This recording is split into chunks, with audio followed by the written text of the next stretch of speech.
Hello, welcome to Staring into the Abyss and reporting that things have gotten worse since last we spoke. It's Richard Gerlach. With me, as always, is Matt Brandenburg. And my sweater has a bunch of threads that are ghosts. And Villain Abyss. I'm just, peeking from my bunker, but I'm just going to be around here. There's a little thread spun around my finger. Yeah, just a little in my dear heart.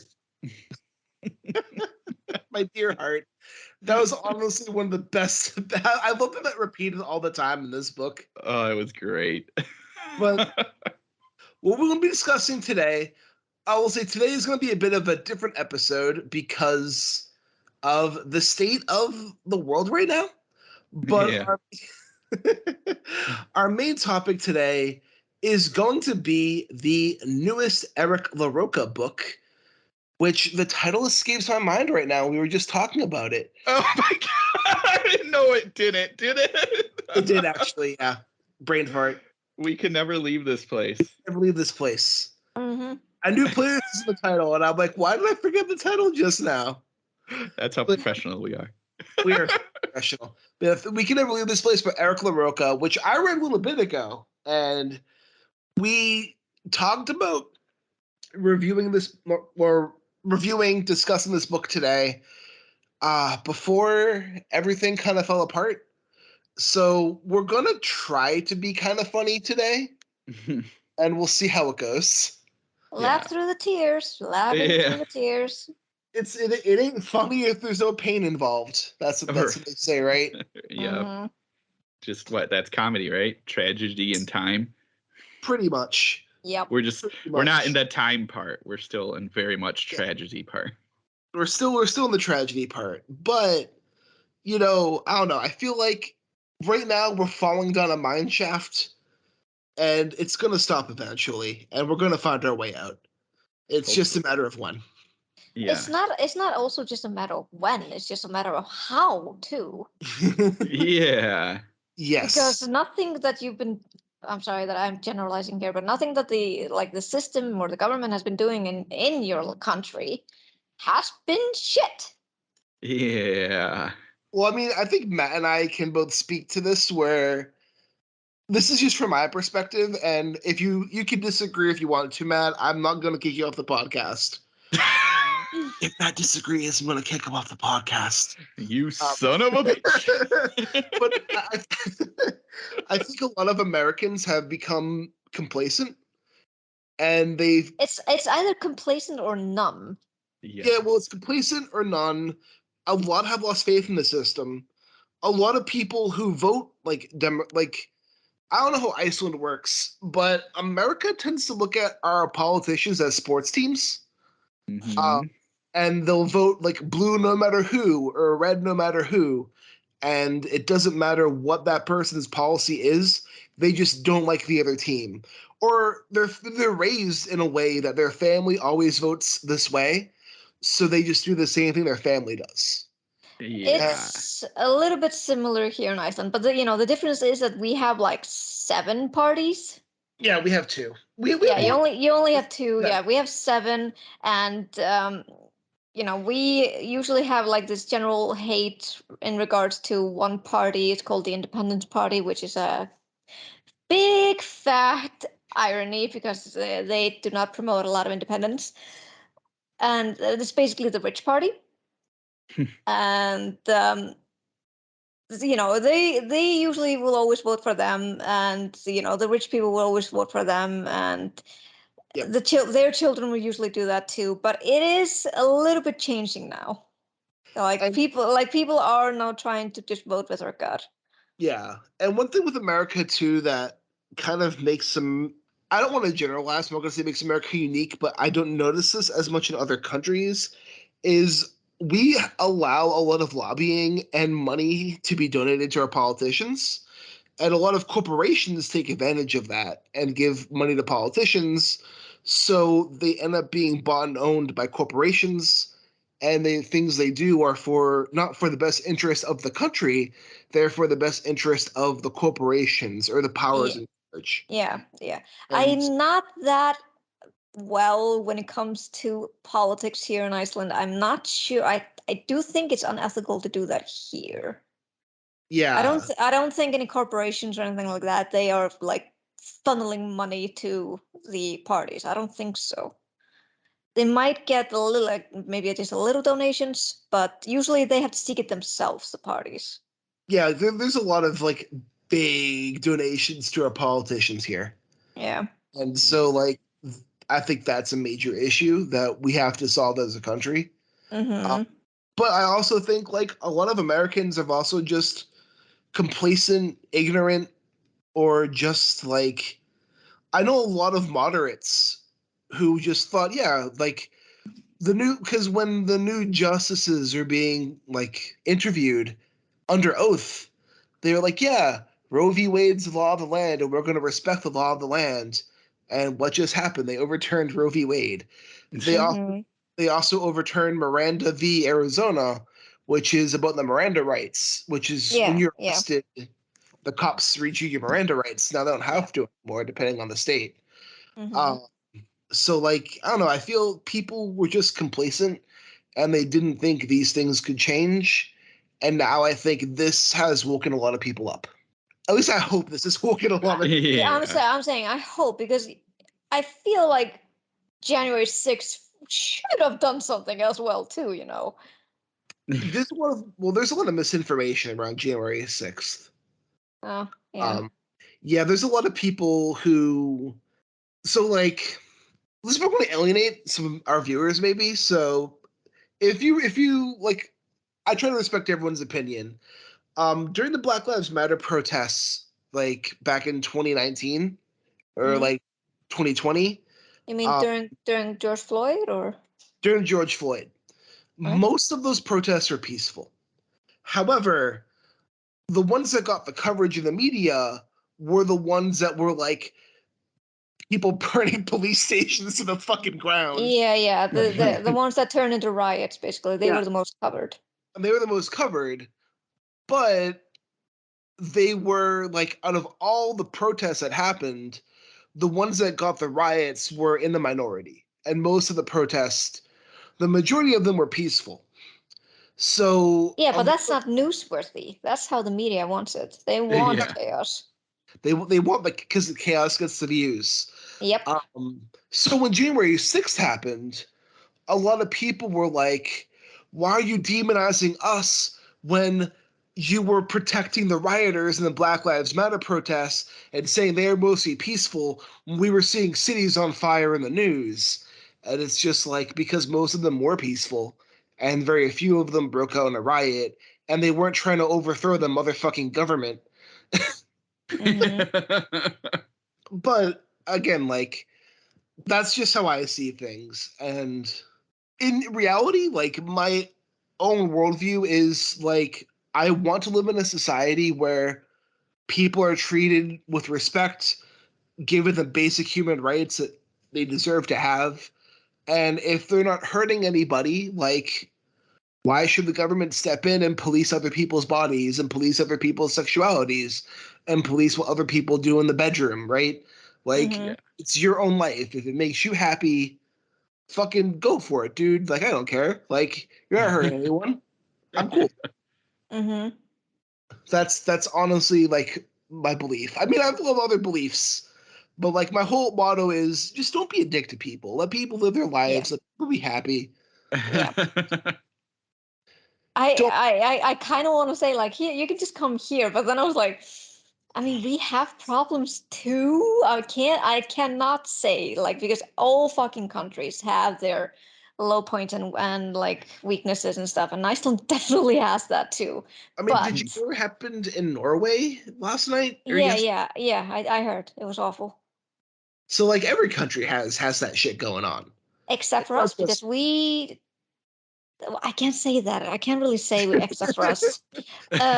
Because actually just a couple of days ago there was a guy, an old, like a man in his 60s, no 70s, yeah, I think so, in his 70s. He shot at a unmoving car that in which a man and his 6-year-old boy were in. Jeez. They were unhurt, thankfully, and we called it Vikingasveitin. It's basically the Viking SWAT, the Viking SWAT team. They had it all under control and managed to get the guy down without shooting him. He was apprehended without violence. That's And good. yeah, I mean that's what they usually do. But they are only, like they only use this kind of SWAT team when there's a threat of people using guns, which is not that common here. Yeah, it's a little more common here. Yeah, but given how the situation is happening and how the situation and how everything is escalating in the world, it is escalating a little bit here in Iceland as well. It's like the police are noticing that people are like they suddenly managed to have guns and they are threatening people with guns here, and this is a reality that we Icelanders are not familiar with. Yeah. Well, come to America, you'll see guns all the time here. I shit you not. This is just branded in my brain. I remember I'll probably never forget this. But when we went to Florida, and I don't know why I pronounced it so weirdly, Florida. The pronunciation is actually Florida, just Mr. Worldwide. Yeah. We were like tricked into going to this timeshare meeting in order to get like cheaper tickets to Universal Studios. Oh, that's always how they get you. That is, yeah, I know. That's how they get you. And the guy who was holding the meeting, he just kind of like in like an offhand joke, just asked the group that was in the meeting if anyone was carrying a gun.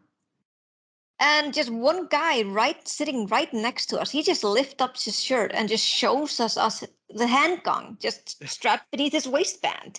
And it was a huge shock for us. Yeah. We just froze. I remember we just looked at each other and were like, should we go? Or really gun us down if we go? Just we were scared. Yeah. Yeah. I live in Massachusetts where we have stricter gun laws here. So you don't see like guns a lot in Massachusetts. Not that they don't exist here, they do. But the laws are a lot stricter. It's harder to get guns here. It's harder to do a lot of things here. And like if you go to Texas, for example, like if you buy a gun, you can just carry it out in public and like there's no law against public carry. Oh yeah, here in Michigan, it's not uncommon to go, and I've run into this many a time. Go into your neighborhood Burger King and find a couple there with their pink handguns, like prominently shown on their hips. Oh my god! So like, you can carry here no problem. So it's not uncommon to just see it out and about and just be like, yep, that dude's got his gun out there like we're in the Old West. Yeah, so every state here is different, and that's one thing that kind of makes America unique is each state is kind of like its own country. Yeah. Like they have different laws, they have different like you can go to a different state and like have completely different laws. Yep. Which I don't know, it makes America unique, but it also makes America more frustrating and difficult because it's harder to implement universal systems on things that you think should have universal systems. Like if we had like universal background checks for guns, that would make more sense. But we don't have that because every state has different gun laws. Mm-hmm. And I don't know, it's frustrating, and at times it feels very hopeless. But at other times, I like to kind of expect the worst and hope for the best, and just think of the worst parts being a speed bump, and we'll get through it and hopefully come out on the other side better. But sometimes it's harder and harder to keep that perspective. Yeah. I'm usually a pessimistic at heart, but I usually try to cling on to hope whenever I can. Yeah. But I am still living by Zendaya's words from Spider-Man: No Way Home. These are words of truth right now. If you expect the worst, you'll never be disappointed. Yep. It's like, keep the bar low, then you won't be disappointed. There you go. Exactly. Well, keeping in tune with that idea of disappointment, there's been some media this week. So, and nothing I've seen has been disappointing. Well, that's good. Put it there. That'd be a funny segue. But last Sunday, I got a few things I'm going to talk about real quick, but I'll try to be quick about it. I saw Mad God last Sunday. Oh yeah, how was that? Seen that? You saw what now? Mad God. I'm going to pronounce the guy's name wrong. It's Philip. It's like Phil Tippett or something like that. Yeah, Phil Tippett. So Phil Tippett he's a stop motion animation guru. He worked on all the old Star Wars movies. He worked on Jurassic Park. Yeah. He worked on Jurassic Park almost ended his career because he thought Jurassic Park meant the end of stop motion, and he had to readjust everything he was doing. But he did like all the old Star Wars movies. He did the stop motion on those. He did all the effects work on Jurassic Park. He also there's a couple other movies he did works on. He did RoboCop, all the motion of RoboCop. That was him. Oh, okay. He also worked on the effects of the original Piranha movie. But Mad God is his magnum opus. It's his first directed movie, and it took him 30 years to make it. Wow. And it is a stop motion animation movie that is about I should say this, there's no dialogue in the movie. It is completely told by visuals. So if that bothers you, this is not going to be a movie for you. But it follows a character called Assassin, or the Assassin, who is dressed in this like hazmat suit, gas mask situation, and he has a suitcase and he has a map, and there's a bomb in the suitcase, and he has to make it to the target and set off the bomb. And as he's going, he's traveling through like pretty much hell. These different war-torn worlds and areas, and just like disgusting creatures that are eating and killing each other. And it's just showing us this like war-ridden hellscape of like death, chaos, and destruction as it follows this character's journey to try to reset everything. And it's a trip. It looks like it. I haven't watched it yet, but I want to check it out. It's really good. Like, just though there's no dialogue and it gets weird. The theme of the movie, like the whole time I was watching the movie, in my head, I just had Ron Perlman going, "War never changes." the entire time. But that being said, the whole movie is just kind of like how war corrupts and consumes and destroys everything around it. Was the stop motion good? The stop motion was amazing. Awesome. The creature designs are amazing. The effects work are amazing. And it's gross. Like there's some really gross stuff in this movie. There's like creatures made out of hair. Okay. There's like this monster with a butt for a face, or a face on his butt. Did he get the inspiration from South Park? Maybe. There's a whole surgery scene where a character gets cut open and all his guts and insides get like ripped out of his body. Okay. Yeah, it is a gross movie. Like it is. There's a reason why Shudder picked this one up. Yeah. But the movie overall has to say a lot. Like it seems to have a lot to say about war and the corruption of war, the effects of war. I don't want to spoil because I know Matt wants to see it, but the ending is fucked up. Awesome. On board. How long is it? It's like an hour 20 minutes. Okay, that's not bad. It's on Shudder, and I also saw Beavis and Butthead do the universe for some levity. For some levity. I still find it so hilarious that they're still around. Yeah. Honestly, it was hilarious. It was one of the funniest movies I've seen all year. But it's kind of a shut off your brain. Oh, It is, but there's some clever jokes in this movie too. Oh, Like okay. the premise of the movie is Beavis and Butthead get recruited into NASA because when they go to space camp, they see a docking simulation, which is putting a phallic object into a hole, and they just continuously do that for 17 hours without any food or water. And NASA sees them as like pros at docking, so they recruit Beavis and Butthead to become the astronauts and join them in space. Oh, what? And then Beavis and Butthead fuck everything up, and they fall into a wormhole that transports them into 2022. And that's the movie. It's them trying to get back home because they think they have a woman waiting at their house to score with them. And there's a part in the movie when they go to a college and they walk into a gender studies class. And the gender studies class begins telling them that they have white privilege, and they ask what white privilege is. And all the students begin talking to them what white privilege is. And then one black girl begins talking, and the white guy next to her shuts her up and says the exact same thing she was going to say.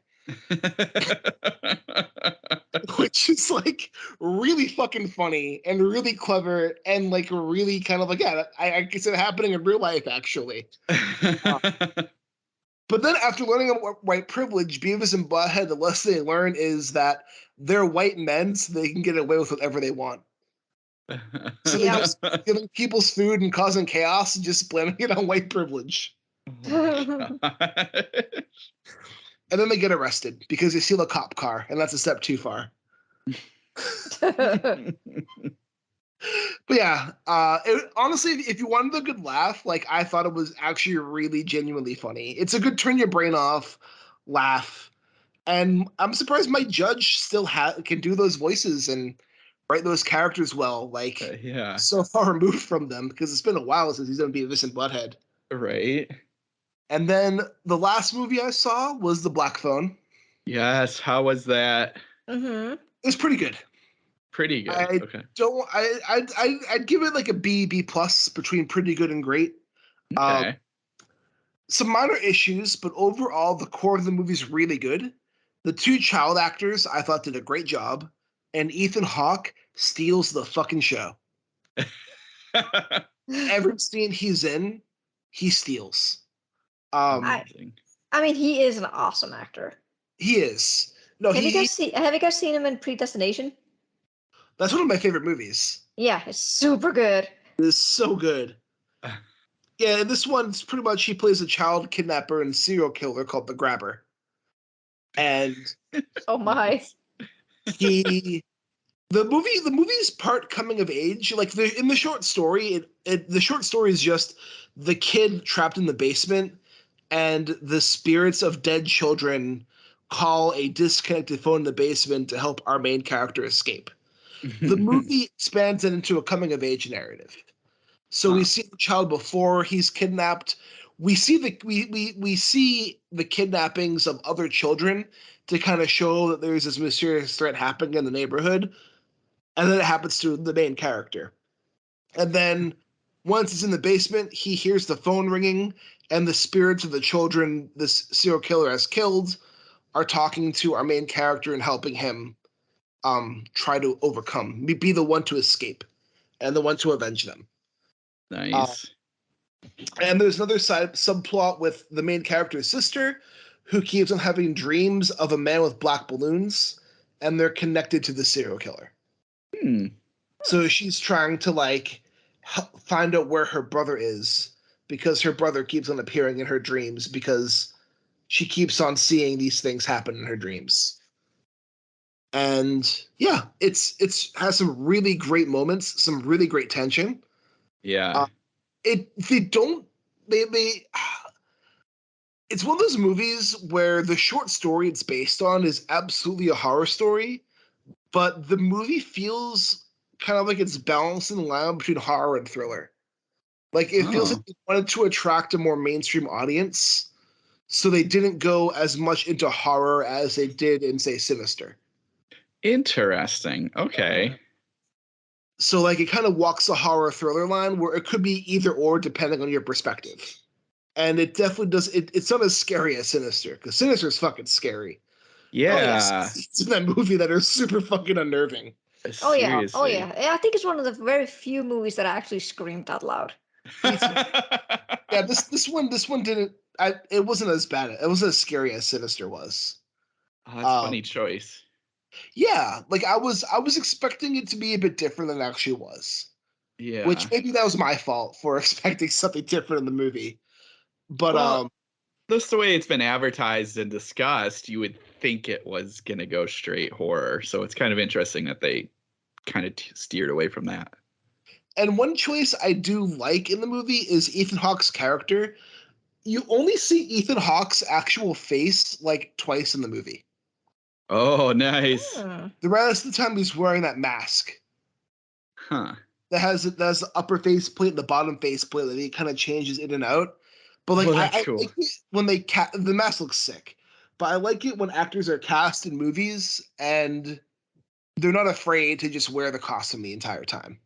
Yeah. No, Mhm. that's sweet.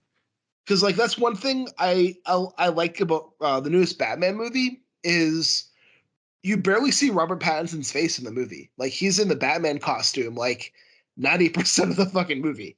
Yeah. And then even the shots of his face is always obscured a little bit. And I think it's kind of cool that like I like actors that kind of embrace the costume or like they aren't afraid to just be like, you know what?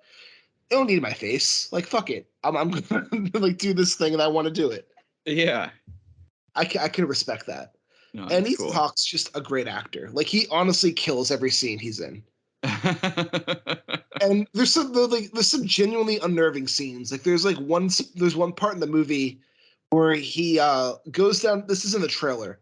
Ethan Hawke goes into the room and he has breakfast for the kid, and he just goes, "I made you breakfast," and the kid's like, "What's in it?" And he goes, "I'm not trying to poison you, just salt and pepper." And then he puts it down and just walks upstairs. Oh, And then God. the phone rings and the kid picks up the phone and he doesn't lock the door this time. He usually locks the door. This time he leaves the door open.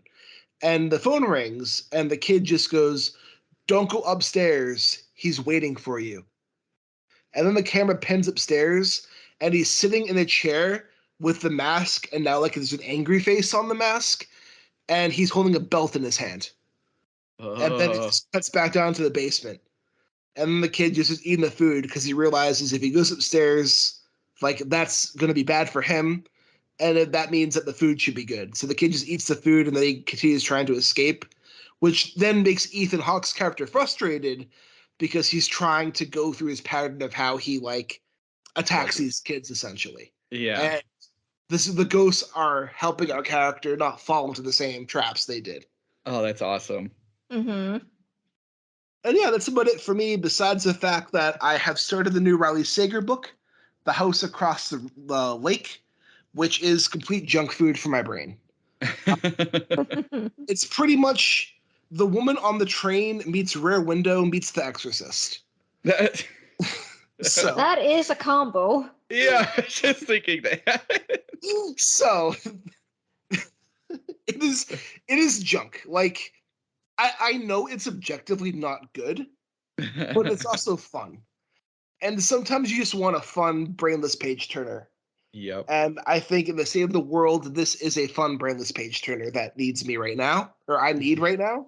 And I'm going to follow that up with the Paul Bearers Club by Paul Tremblay. But I Nice. have spoken a lot. So, Matt, what about you? Let's see. I think the big thing is I finished reading Charles Band's Confessions of a Puppet Master. So Ooh. yes, so this is autobiography, sort of. I mean, obviously he had somebody help him write it, but for those who don't know, Full Moon was his baby and still is his baby. He's a director over, gosh, I think he's done over like 300 movies or something like that. And this is it's funny because I listened to this week's final, guys, and Hunter Shea read the book and he said a lot of good things about it that I thought too. I mean, like I think the biggest thing that I picked out of this was just like honestly how inspirational he is in the fact that his life was insane.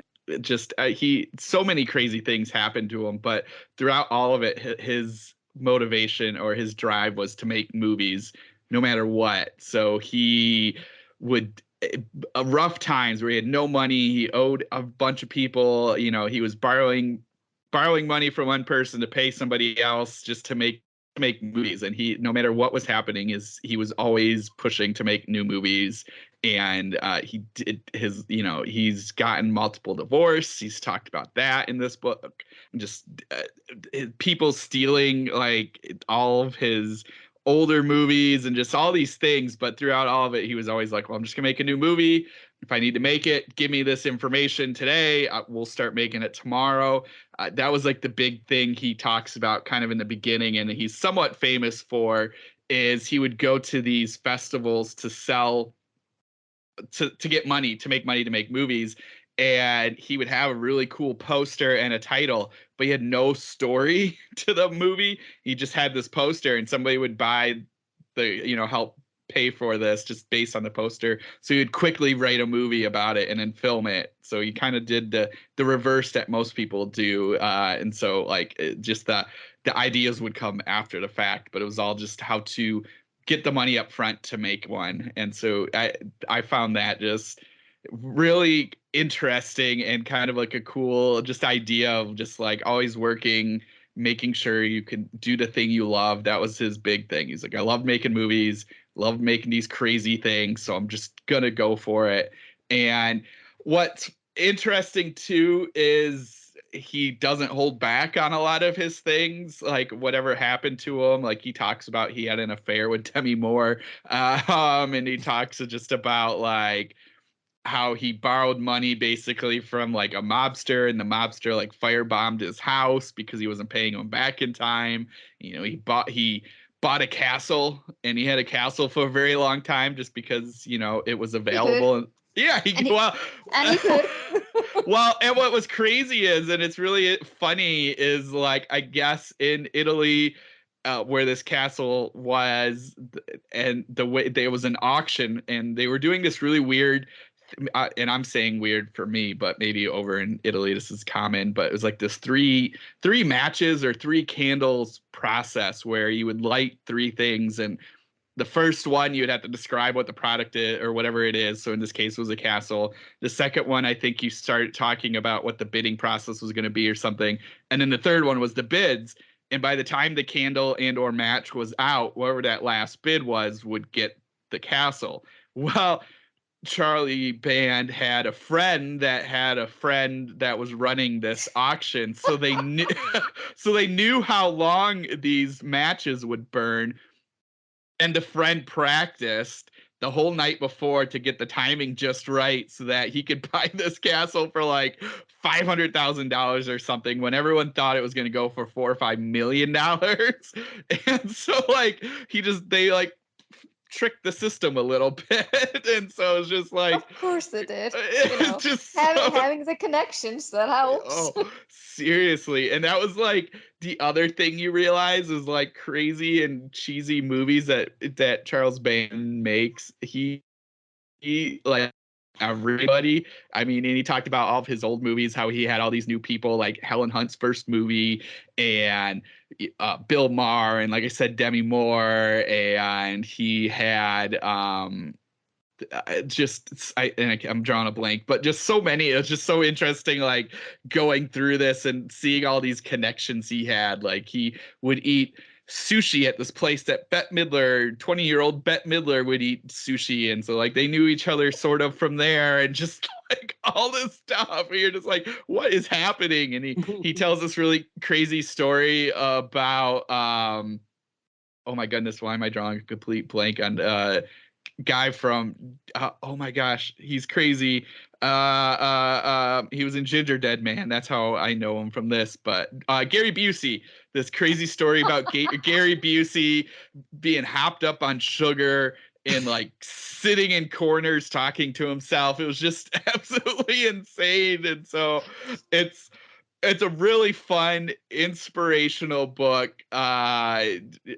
just absolutely crazy stuff. If you know some full moon movies, you'll appreciate this. Even if you don't know any of them and have only heard of Tourist Trap or Puppetmaster or one of these other things, it's definitely worth reading just to kind of get that that push to keep going, and that no matter what's happening, if it's that famous saying people talk about, like writing stories just for themselves, or writing stories in the sand, and because that's what they want to do is tell stories. It's that same concept. No matter what was happening to him, he was making a movie, and that I thought that was really inspirational. So that was the autobiography and book I read. Does he have any funny stories about working with Tommy Chong on Evil Bong? No, surprisingly not in this. Like, he focused a lot, like once he got up to, I would say, like year 2000 up to now, it was very short, and just like he talked about like having to sell the castle and starting up streaming services, and I think that, and just getting married to, I think he got married to his latest girlfriend. And that was about it. So he didn't go into too many details after that. But that would have been funny. That would have been, it was, he had a very, very interesting life, and every other page I was just like, holy crap, how is all of this so real? And Bit LeMay, what about you? Well, I haven't finished reading it, but I'm currently listening to the Phlebotomist, I think it's called. The Phlebotomist. It's like Phlebotomist. It has to do with blood. Oh, wait, who wrote it? Oh, I can't remember the name. I'm so bad with names. I'm great with titles, but when it comes to names, I'm like, that guy, who... Is Chris it new? Panatier. Okay. So basically, how it's like, the blurb is: in a near future where citizens are subject to the mandatory blood draw, government phlebotomist Willem Wallace witnesses an event that makes her question her whole world. To recover from a cataclysmic war, the Harvest was instituted to pass blood to those affected by radiation. So like, it happens after like a nuclear war. Or basically nuclear bombings. I haven't gone to the part that much where they're talking about war of any kinds. It's usually just bombings. And they have this kind of like, there's this kind of disease that strikes the people that is called the chrysalis. And in order to get better and just to live life, people are forced to go to these mandatory blood draws. And they get these, in exchange for their blood, they get kind of like credits to buy some food and stuff. And it was funny because I like the story because the protagonist, Willa, she's like this, she's like a woman in her 60s. She's like a grandma. And she's like taking care of her grandson by working as a phlebotomist at this place called Patriot. The corporation is called Patriot. They are doing all of these blood draws. Of course. But she used to work as a phlebotomist, like before the nuclear bombings, like in her youth. So she knows how everything works when it comes to blood. And she kind of starts questioning, it's like, why can't they, fraction the blood in order to use it more, cohesively? I have no idea about how people do when it comes to blood drawing, but the books really explains it well, and I was like, I had no idea this works. This is how it works. Interesting. and each chapter usually has like a phrase and then an explanation of that phrase in regards to phlebotomy. Oh, nice. Yeah, it's really interesting. I was like, this is amazing. I love the science behind this. And in one of the few instances that I'm like interested in science is this. I wonder why. But she starts questioning like why they haven't, haven't used those methods, and it was to do with the fact, because of the nuclear bombings, nothing really grew.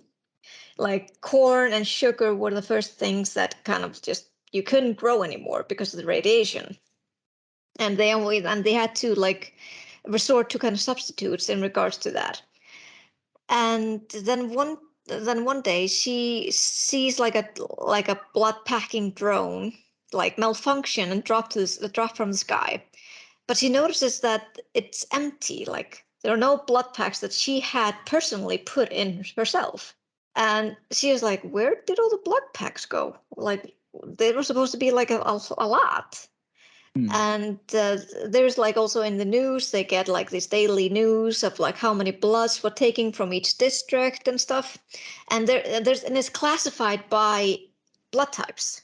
Like if you were like a blood O, I think that's the universal blood basically, you were top tier class. But if you were AB negative or AB positive, you were like poor as fuck. You couldn't you wouldn't be able to get anything because it's not as much demand for that type of blood type. Interesting. Mm-hmm.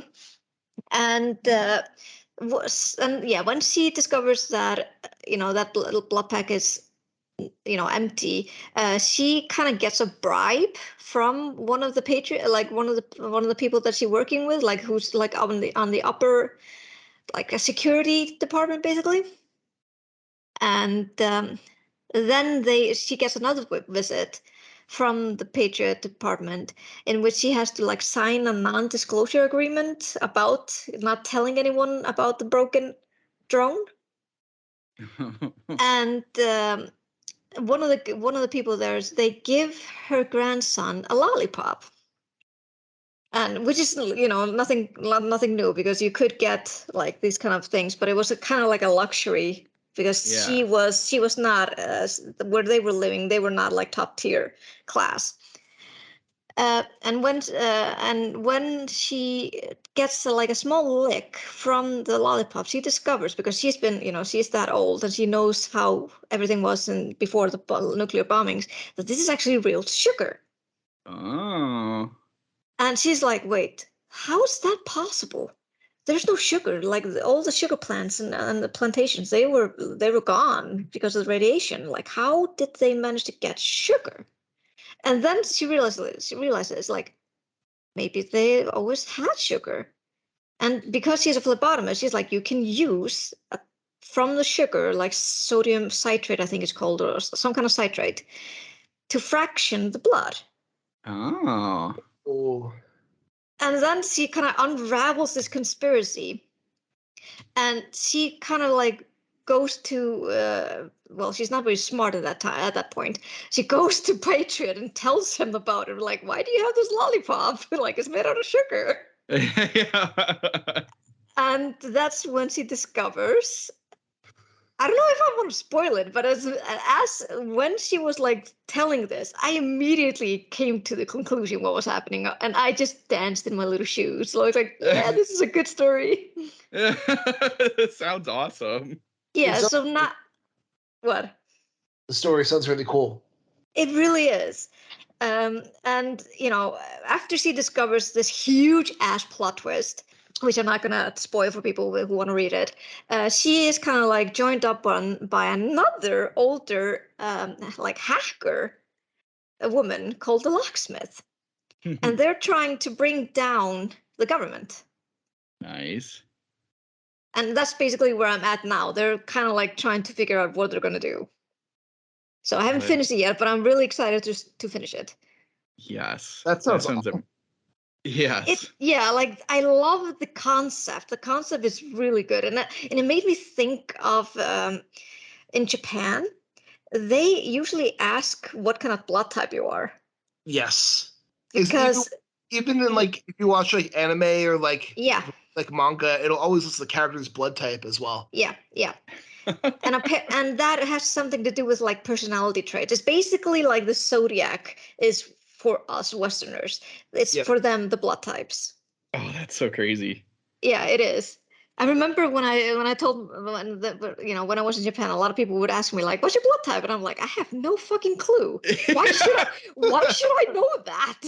Like, I don't know. And they would explain to me, and I'm like, "That's fucking stupid." Yeah.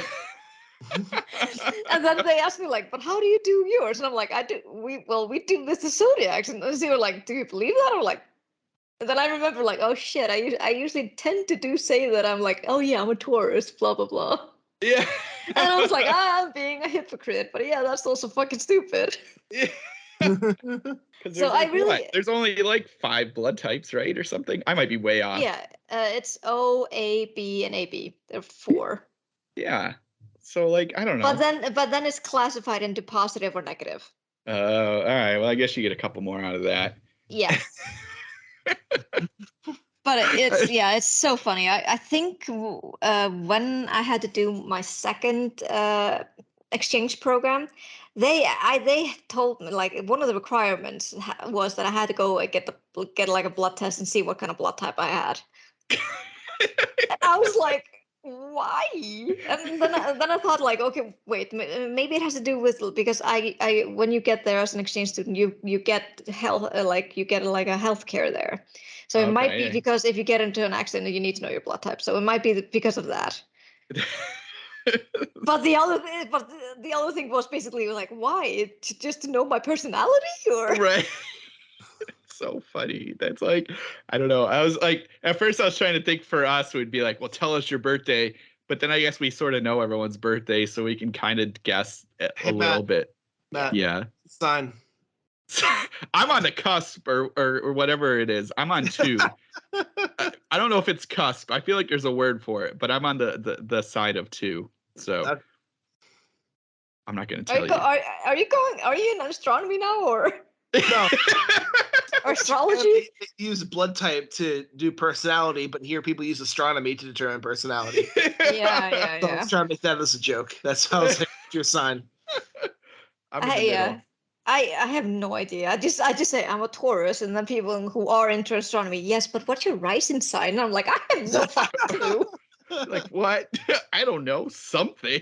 Yeah, it's like, and what's your moon sign? I'm like, you mean a moon?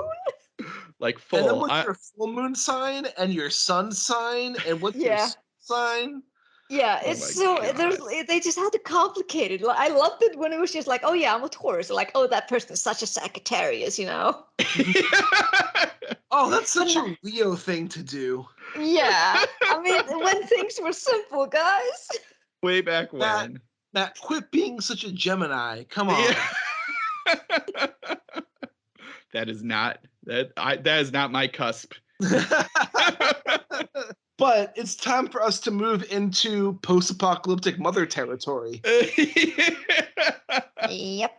With "We Can Never Leave This Place" by Eric LaRocca. Yes. And that was a fucked up story. Yeah. Man, why did it have to be a spider? I'm just going right for it. It's funny though. I mean, you're afraid of spiders, right? Yes. Oh, heart. Okay, I don't have like a huge phobia like my brothers do. Like I am scared of them if I see a huge one somewhere nearby. But how Rake was depicted as a spider, I couldn't for some reason imagine him as a spider. Even though the descriptions were plenty, I think just my brain just disconnected, and he's like, nope, that's not a spider. That's something else. Yeah. That, yeah. I mean, he didn't act like a spider. It only described him sometimes. Yeah. I felt like it was always acting like a spider. It was always climbing up walls and hanging from the ceiling. And eating everything. Putting its face on everyone's face. Oh God. I was just he was always hungry. He couldn't stop eating. Yeah. So, all right, and we had a little bit of a discussion about. I can just imagine Matt cringing the entire time he was reading this. And then always touching his arms just to see if there was anything crawling on his arms. I was reading it at night, And as soon as Rake appeared, I was just like, oh god. And then like I had to turn off the light, and there was like this whole to-do that just freaked me out even more. And I had to go to the bathroom, and that took me like 5 minutes to work up the courage to go to the bathroom and look around and make sure nothing was in there. It was horrible. And then even last night I ended up having a dream about I don't think this exists except for in my head, but like a furry howling tarantula. Anyway, so like you do realize, Matt, that tarantulas are super hairy. yeah, but like, in my dream, it was hairy as like a Muppet hairy, so it had really long, So like a mop. it was like a tarantula fursuit. Is that what you're saying, Matt? It was. Was it animal dressed as a spider? It was like yeah, it was like animal. It was orange and white, and it was a whole thing. My dreams sometimes go into weird places, but as they do. I'm like, damn it, Eric, why does Rake have to be a spider? And okay, I was more creeped out about the cockroach though. Yeah. Well, the cockroach was fucking disgusting. And that's the thing, and this is my question. And I had a little bit of this question before we record it, but like, what did you think? How big did you think these vermin were? For me, I felt like the cockroach in particular was like the size of a dog. Okay, that's kind of what I thought too. I thought the same thing. I thought all the vermin were like different sizes, and like I felt like the sizes kept on changing a little bit. Like sometimes Rake seemed to me to be very small, but then other times Rake seemed to be very big. Yeah. It was the same for me. Yeah, and I think, and that's where like, okay, good, because I was wondering that too, because especially when we would get scenes of either Rake hanging from the ceiling or like crawling on the wall, I was like, well, it couldn't be that big. Oh dear heart. But then other times, like wrapped around the mother, I was like, okay, maybe it's really big. And so either way, it was a giant in my head, and I did not like it. Rake and the mother were so fucked up. Yep. Seriously, all of it. So I guess should we backtrack a little and just give a little of a hint? Like, I don't, because this is brand new. It came out Friday. So all I could say is, in a mysterious, war-torn, post-apocalyptic city, a girl's father leaves and is killed. Mm-hmm. And the mother is abusive to her daughter, and they've lost their only source of like security. Yeah, security, income, food. And in comes, in the mother's emptiness, she invites in a spider named Rake, who has his string wrapped around her finger, and is seemingly controlling her as she becomes more abusive towards her own daughter, and is giving Rake all the food they have in the house. Yeah. Yeah, and it just escalates from there. Yeah. Yes. It becomes like a mother situation where more people come over, the house gets crowded, the house falls in disrepair. Like, I compared a lot, it felt a lot like the movie Mother, but in a different fucked up way. Yeah. Mm-hmm. Did you, so in my head, I saw it as like a high-rise apartment, maybe not high-rise, but like an apartment building.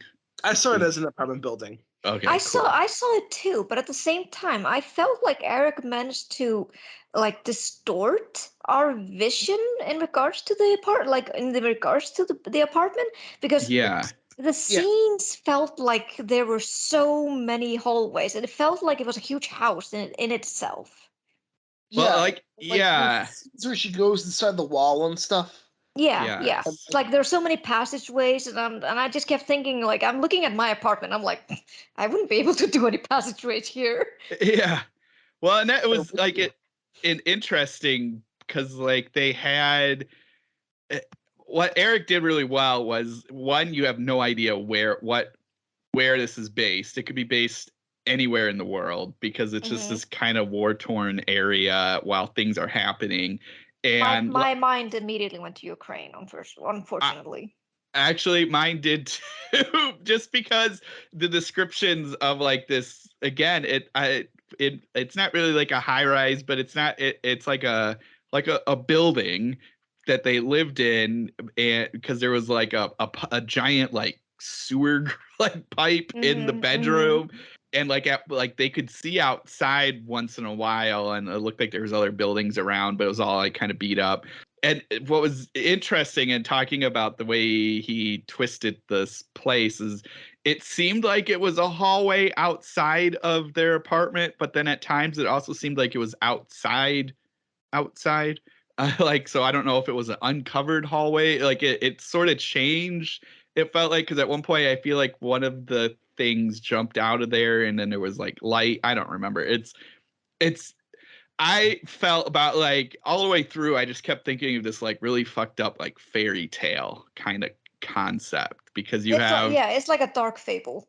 yeah, because you have Mara, which is the daughter who is being verbally abused by this mother that we find out more about later. And then Rake and all these like giant animals, somewhat giant animals are alive, and other types of animals, and they're all hungry and they all want all the food.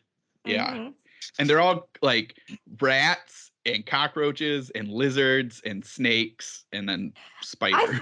I find it kind of funny that they like Eric added lizards, and I'm like, they're not creepy, they're not disgusting. What the hell? And I felt the same way also a little bit about snakes. I'm like, nah, I'm not that bothered by them. But when he brought the fucking cockroach, I'm like, oh, you went that way. Okay, hate it. Can I take us a cockroach story? No. Okay, fine. Okay. You may. Okay. My last night living in China. So cockroaches is pretty common in China. Even if you have a clean apartment, you're going to get cockroaches. Yeah. And I was sleeping one night. It was my last night. And I felt something brush against my leg. No. And I slapped my legs together. And that was that. And I went to sleep. And I woke up this morning, and guess what I crushed on my leg that night? A cockroach. Yes. Oh, were the eggs everywhere? Oh, the eggs weren't everywhere, thankfully. Oh. Yeah, they're like when I was living in Japan, I've probably told that story so many times about the cockroach that tried to fly at me. And I I screamed like someone was killing me. Poor Gunnar, and my husband, he was like, okay, so we're gonna expect police soon because the neighbors probably thought I killed you. Because a huge fucking cockroach came from the corner on the upper lid where our kitchen is and flew right at me. There's a streamer I like to watch, Moist Critical, and during one of his streams, a cockroach like flew in front of his computer, and he screamed and jumped out of his chair and like ran across the room. And like the next day, he uploads a video on YouTube that says, "I am a man." And it's just him talking about his like scream at the cockroach.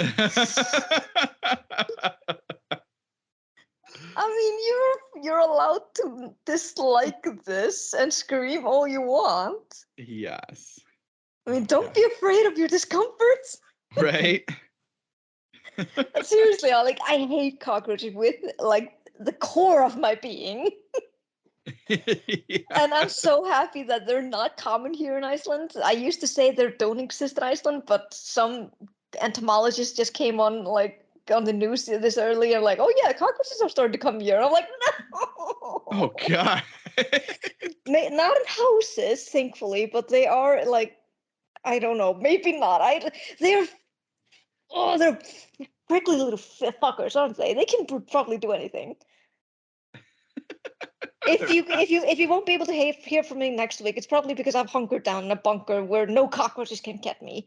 Oh my god, that's so funny.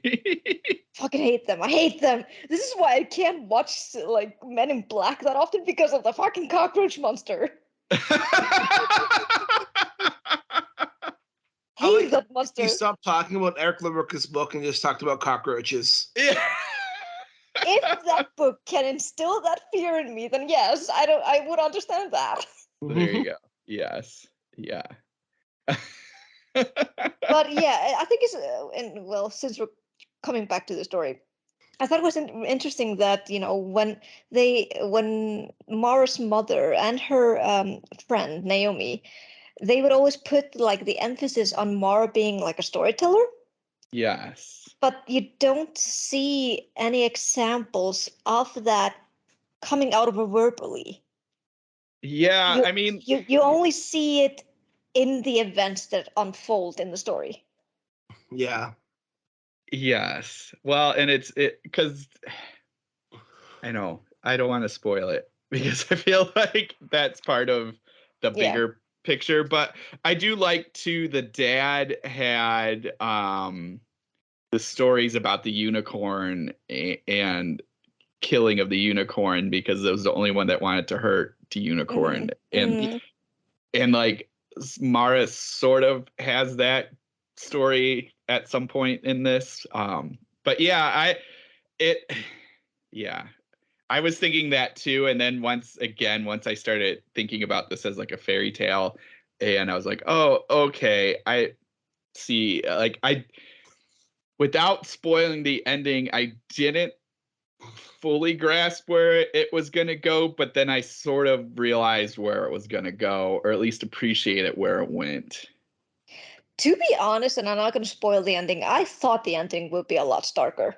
Because we had seen so much depravity in the story already. I thought that Eric would actually go that mile, but he probably changed his mind at the last second or something.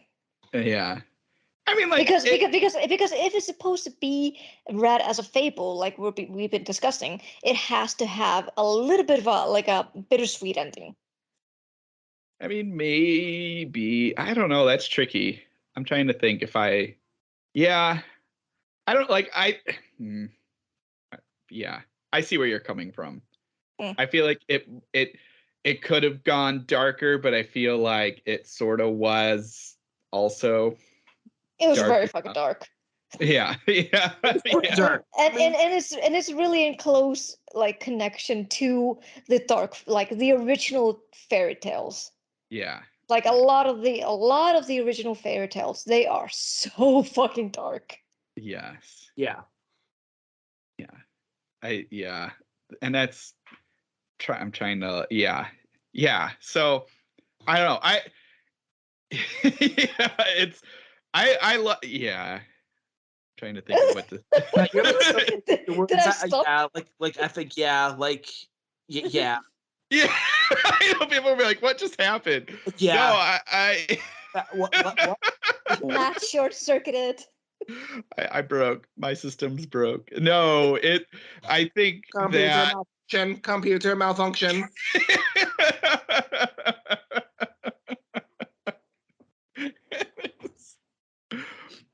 I just, it's that like toe the line. I'm trying to toe the line. We usually are not very good at towing the line on this, but I feel like since this is so new, I'm trying to be good about things. So we'll just leave it at that. But I mean, it's never stopped us before, but we are trying to be a bit more respectful this time.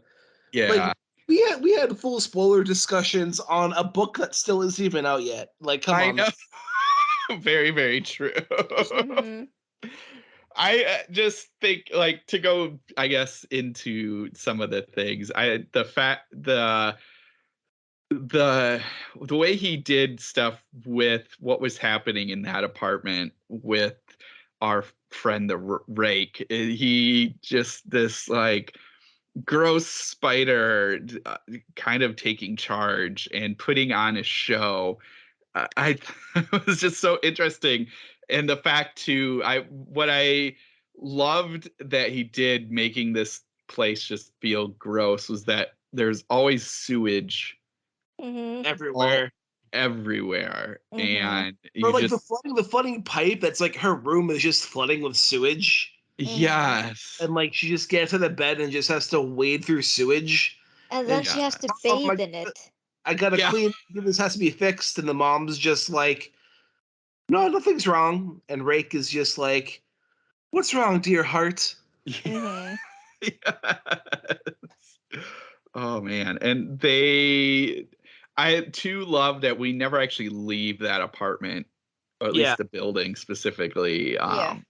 It kind of reminds me of like this play I had to read in college called Blasted, which it's a very triggering play. So like if you're very sensitive to issues, I wouldn't recommend reading it. But it all takes place in a single room in like an undisclosed Eastern European country. And this felt a lot similar to like that. Yeah. I get this kind of vibe because you know, for me, if I had been in this kind of situation, I of course would have left. But Yes. this, like how the story is portrayed and how it's set, it's, you kind of get the feeling that it's in the place where the patriarchy is like reigning. And Yeah. and especially, you know, with the man of the house, you know, suddenly dead, the mother can't really depend on anything. It's like she hasn't really learned of being independent herself. Yeah. That's Yeah. basically, that's how I at least interpreted it. And you kind of see that, you know, the grief is taking her away, and she's just, you know, kind of aimlessly wandering around, not really knowing what she's supposed to do, until she like invites Rex in. And that's another, um I mean, with him being a spider, but he's still like a male authority. Yeah. And and it's like she clicks right back into place again. Yeah, and it was so easy to just kind of lean on Rake and let Rake make all the decisions and everything like that. Yeah, and she's like, she doesn't have to deal with that burden anymore. Well, and I didn't mention a couple things too. One is the mother's pregnant. And so that's because I was thinking that too. I'm like, well, why didn't Mara? And I know there's a part where they board up the door and everything, kind of like keep everyone contained and inside. Because I was at the same time too. I was like, why isn't Mara just like booking it out of there? But then you start like kind of realizing she is thinking of the baby and still. And also, so the dad, so at the beginning of the story, these men come to the door and basically say, yeah, your husband, father is dead. And here he is. And they like give him the body. And so you kind of have and that's what they're keeping the body there this whole time. And that's the thing, like Mara doesn't want to leave the dead body, wants to bury the body. And so, because I was like, why isn't she running out of here? Especially when it just starts getting crazier and crazier. But you saw that also, like you're giving this example when Naomi comes back and she's like, we're leaving at midnight. You have to come with us. And Mara wants to, but then she kind of looks and says, I will come if I can take my father with me. Yeah. And I think, like you were saying, I think it's the reason why she wants to take the corpse of her father with her out is because so he can get a proper burial. Yeah. But since she's not given that option, she's like, okay, so if he's not gonna get buried, I'm gonna stay with him until the end. Yeah. What was same thing with like the animals in size. Her age felt like it changed a little, and not like he messed up the ages. We find out she's 15 going on 16, but the way she's acting and the way they kind of carry on with her, it felt like she was much younger.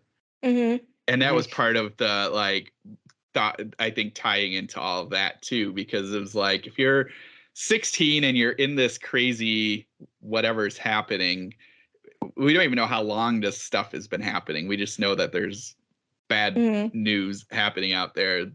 It lent itself more to like, well, man, just get out of there. But then again, maybe they've kept her so contained that she's kind of stunted in her thought processes. I mean, I think we've given an example of that because she's clutching onto a doll. Yes, and, usually 16-year-olds don't hold on to dolls unless like their development has been stunted. Yes, exactly. I forgot but yeah, that's right. Yeah, so that was something. I was like, did you also catch the subtle foreshadowing? With Which part? I'm not gonna like put the things that they say, but it happens during the funeral when she's walking around and she catches what the people are talking about. Yes. I loved that. That was great because I felt like that was coming. That meant something. And so I kept trying to think what that meant. And then the reveal, I was like, oh, yeah. So that was really cool. I do like, and this doesn't spoil anything, but helps give us an idea of the world, is you also catch a story about like a baby's eyes getting eaten out. And so like, because that, I think that just the tiny bits of info we get about the world. So we got that. And then, yeah, we got these men wearing masks at the beginning, and the idea that the dad had told them like don't open the door for anybody, and there's like a sniper on this one of the buildings, so you kind of know whatever's happening is still active, which just adds to this like horribleness of what we see. And it also gives Mara more reason to just stay inside, because what we usually associate is that our home is our safety. Yep. And it's completely broken away when she loses her father figure. Yeah. Which that's such an interesting concept when you just saying that, because you think of again, and to go to like the sewage and the falling apart of this place. It's such a neat thing that Eric did with twisting all of that and making it not safe. Yeah, exactly. But in her eyes, that's like the only safety she knows. Yeah. And you also see like the examples with that you know, when she's feeling overwhelmed, she goes and hides in the passageways, the secret passageways. Yes, super cool. I really liked how we managed to spin everything from this using a spider pun here. Yeah. Oh, totally. Yeah, just oh man, so much spider stuff. Oh god, it was every time that like I kept trying to like, because you talk about the string. So the mother has a string that sort of keeps moving from finger to finger. That I was something. I also with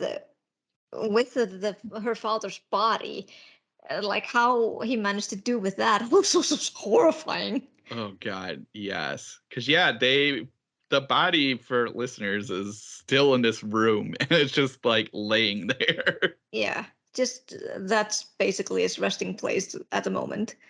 Yeah. And I also liked how how Eric managed to, you know, have, how should I say, like the aftermath of his death, or like what they did with his corpse, be kind of ambiguous. You know what I mean? Like with his father, with Rake, and with Ramar's mother. Yes. I'm trying to be really subtle and not trying to spoil. Yeah. No, I think we're doing a good job. I think we're doing great. Yeah. But yeah, I liked how it was ambiguous, because you would kind of like, when you reach that point when Mara confronts both of them, you're kind of thinking like, holy shit. Yeah. Like, really? Yes. He did a good job wrapping it up the right way. Oh no, the endings, like, I thought this whole book was very solid. Yes, it's I thought it was solid too, but I think things have gotten worse since we last spoke. That's still my favorite, and I think that's his best work in my opinion.